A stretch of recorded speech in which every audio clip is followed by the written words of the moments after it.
போதை வழக்குல கைதான கணவரை ஜாமீன்ல எடுக்கிறதுக்காக அக்காவோட மாமியார திட்டம் போட்டு தீர்த்து கட்டியிருக்காங்க இங்க ஒரு இளம்பெண்.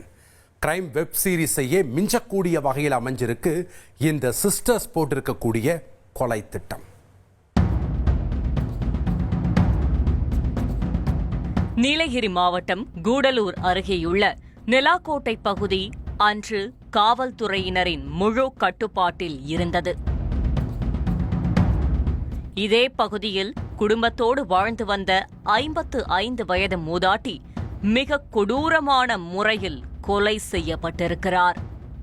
மூதாட்டி அணிந்து இருந்த 6 சவரன் நகை மாயமாகி இருப்பது தெரியவர நகை பணத்திற்காக தான் இந்த கொலை நடந்திருக்க வேண்டுமென காவல்துறையினர் சந்தேகித்துள்ளனர்.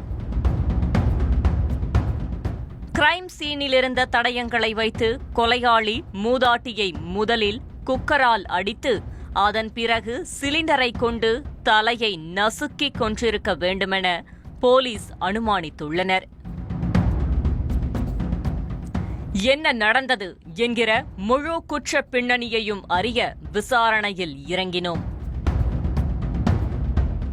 கொலை செய்யப்பட்டவர் 55 வயதான மைமூனா. நீலகிரி மாவட்டம் கூடலூரை அடுத்துள்ள நிலாக்கோட்டை ஊராட்சிக்குட்பட்ட வெள்ளக்காலனி பகுதியைச் சேர்ந்தவர்.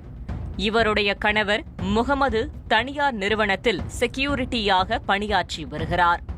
இந்த தம்பதிக்கு 2 மகன்களும் 1 மகளும் உள்ளனர்.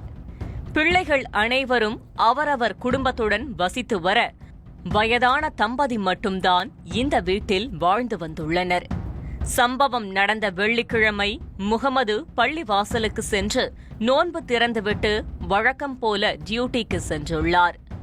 பணியிடத்திற்கு சென்றதும் அன்றிரவு மனைவியை தொலைபேசியில் அழைத்திருக்கிறார்.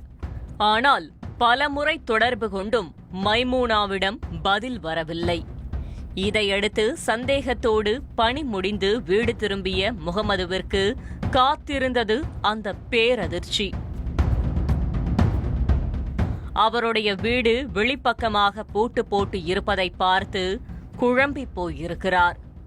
இதையடுத்து அக்கம் பக்கத்தினர் உதவியோடு அந்த பூட்டை உடைத்து உள்ளே சென்று பார்த்துள்ளனர். அங்கு மைமூனா இரத்த வெள்ளத்தில் பிணமாக கிடப்பதை பார்த்து அனைவரும் அதிர்ந்து போயிருக்கிறார்கள். தகவல் அறிந்து விரைந்து வந்த போலீசார் மைமூனாவின் உடலை பிரேத பரிசோதனைக்காக அனுப்பி வைத்துவிட்டு விசாரணையில் இறங்கியிருக்கிறார்கள். சம்பவ இடத்தில்